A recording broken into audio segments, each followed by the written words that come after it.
Hello and welcome to Stories for the Workday, and today we have a creepy story to go with the theme of October. So please enjoy The House at the End of Willow Street. In a small, forgotten town where the sun rarely broke through the thick clouds, stood an old Victorian house at the end of Willow Street. Locals whispered tales of its dark past, of the family that had vanished one stormy night, leaving only an eerie silence in their wake. The windows were boarded up, but some said you could still hear the faint sound of a piano playing if the wind was just right. One dreary evening, a young woman named Clara, new to town and fascinated by the stories, decided to investigate. Armed with nothing but a flashlight and a notebook, she made her way to the decrepit house, her heart pounding with a mix of fear and excitement. The wooden porch creaked ominously under her weight, and as she pushed open the heavy door, it groaned like a living thing. Inside, the air was stale, and dust danced in the beam of her flashlight. Cobwebs clung to the corners, and the faded wallpaper peeled away, revealing damp wood beneath. As Clara stepped further in, a chill crept down her spine, and she instinctively felt she was not alone. She wandered through the darkened rooms, taking notes and photos, her curiosity outweighing her fear. The living room held remnants of a life once lived. Faded photographs hung askew on the walls, and a grand piano sat in the corner, its keys yellowed and silent. Yet, as she approached, she felt a strange pull, as if the instrument were calling to her. She sat down on the dusty bench, her fingers hovering above the keys. The stories said the family would often gather to play music, laughter echoing through the halls. Unable to resist, Clara pressed down on a key and a note rang out, clear and haunting. She played another and another, until the melody wove itself into the very fabric of the room. As she played, the air thickened, and shadows began to flicker at the edges of her vision. Clara glanced around, heart racing, convinced someone was watching her. But there was no one. Only the growing darkness that seemed to swell with each note she played.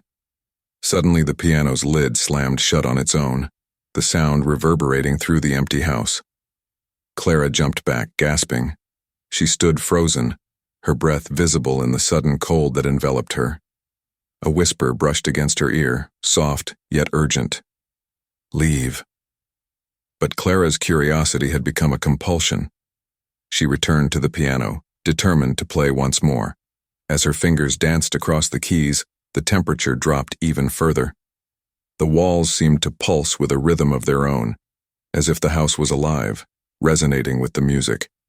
The whispers grew louder, echoing around her, blending with the melody. "Stay with us." They were no longer just warnings, but invitations. Shadows coalesced into vague shapes, their forms twisting and writhing, eyes glinting in the darkness. Terrified, Clara finally stopped playing and backed away. The shadows surged forward, reaching for her with ghostly hands, and she turned to run. But as she sprinted toward the door, it slammed shut, trapping her inside. The air grew thick, and she felt the weight of countless eyes upon her, their silent gazes filled with desperation. In a panic, Clara rushed back to the piano, desperately pressing keys, hoping to drown out the whispers. But the shadows only grew bolder, creeping closer, their forms clearer now, showing faces twisted in anguish. "Join us," they hissed, voices mingling with the notes she played. "Don't leave us. We need you." As Clara's fingers slipped from the keys, she felt their icy grasp around her wrists. The shadows pulled her closer, merging her essence with the house that had consumed so many before her. In her final moments, she realized she wasn't just a visitor. She was the next in a long line of souls bound to the piano's haunting melody. The next morning, the townsfolk noticed the absence of Clara. They searched the woods, called her name, but the house at the end of Willow Street remained silent. Yet, when the wind blew just right, they swore they could hear a new tune, a mournful melody woven with sorrow and longing, echoing through the town, reminding them of the girl who had dared to uncover its secrets. Weeks passed, and Clara's disappearance became a local mystery, drawing the attention of curious thrill-seekers and amateur investigators. Some believed she had run away, escaping the town's dreariness. while others whispered that she had been claimed by the house. The more they spoke of her, the more the house seemed to awaken, as if responding to their words. One stormy night, a group of 4 friends, Mark, Jenna, Leo, and Mia, decided to explore the house, fueled by a mix of bravado and the thrill of the unknown. They had heard the stories and were drawn to the allure of uncovering the truth. Armed with flashlights and a camera, they approached the looming structure, the wind howling like a warning. As they stepped onto the creaking porch, Jenna hesitated. "Are we sure about this?" she asked, glancing back at the darkness of the street. "It's just an old house," Mark scoffed, pushing the door open. "What's the worst that could happen?" The door swung inward with a loud groan, revealing the dim, dusty interior. They entered, and the air thickened immediately, a sense of heaviness settling around them. The group split up, with Mark and Leo heading toward the living room while Mia and Jenna explored the upstairs. In the living room, the faded piano caught their attention. Leo, with a mischievous grin, approached it. "Bet you can't play a single note without getting scared," he challenged Mark. "Watch me," Mark replied, sitting at the piano. He pressed a key and a note echoed through the silence, startling the others upstairs. The moment the sound faded, the house seemed to respond. The temperature dropped sharply and a soft whisper floated through the air. "Play." Mark shivered but pressed another key, a melody forming beneath his fingertips. It was a haunting tune, one that felt both foreign and familiar, wrapping around them like a cold embrace. As he played, the shadows in the corners of the room began to stir, twisting and coiling as if awakening from a deep slumber. Meanwhile, Jenna and Mia explored the upstairs, where the wallpaper peeled away to reveal strange symbols etched into the wood beneath. Jenna paused, feeling a sense of unease. "Mia, do you hear that?" she asked, tilting her head. "Hear what?" Mia replied, stepping closer to inspect the symbols. "Music, coming from downstairs." Jenna's voice was barely a whisper, her unease growing. "Let's check it out," Mia suggested, her curiosity piqued. They made their way back down, drawn toward the living room where the melody played on. When they reached the doorway, the scene before them froze their hearts. Mark sat at the piano, his eyes glazed over, fingers moving mechanically across the keys.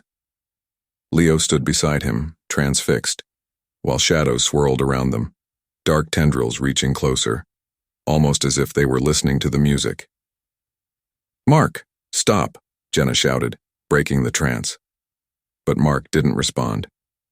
He simply continued to play, lost in the melody that had ensnared him. The whispers grew louder, an insistent chorus urging him on. "Stay with us. Join us." Panic surged through Jenna and Mia. They rushed forward, but as they did, the shadows lunged, grasping at them. Mia screamed as cold fingers wrapped around her wrist, pulling her toward the piano. "No!" Jenna shouted, trying to yank her friend back. In that moment, Leo snapped out of his stupor. He grabbed Mark by the shoulders, shaking him violently. "Mark, wake up!" Mark blinked, confusion flickering in his eyes as he ceased playing. The shadows hesitated, wavering as if uncertain. "What's happening?" he gasped, his breath coming in ragged bursts. The shadows recoiled slightly and Jenna seized the moment. "We need to leave, now." They all turned to flee, but the door slammed shut, locking them inside. The shadows surged forward, forming into clearer shapes, faces twisted in sorrow, their eyes pleading, mouths whispering the same desperate refrain. "Stay with us." "Back to the piano," Leo shouted, realizing the source of their entrapment. They rushed back, and Jenna, driven by instinct, began to play a different tune, one she had learned as a child, bright and hopeful. The effect was immediate. The shadows shrank back, their expressions shifting from longing to anger, their whispers growing frantic. "Stop. You must play for us." "No," Jenna shouted, pouring every ounce of emotion into the music, transforming the haunting melody into something defiant. "You don't own us." The shadows writhed and twisted, battling against the warmth of her melody. Mark and Mia joined in, their voices rising, harmonizing with Jenna's song. As their voices melded, the shadows began to dissolve, losing their shape and form, shrieking in anguish. With one final chord, the door flew open and the group bolted into the night, stumbling into the rain-soaked street. They didn't stop running until they reached the safety of the town, gasping for breath, hearts racing. As they turned back, they could see the house still and silent, but they felt its eyes upon them, watching, waiting.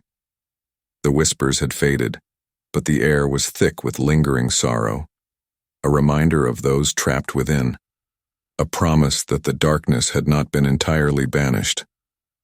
Clara's melody echoed faintly in their minds, and they knew the house would remain, a haunting presence at the end of Willow Street, forever longing for another soul to join its mournful song.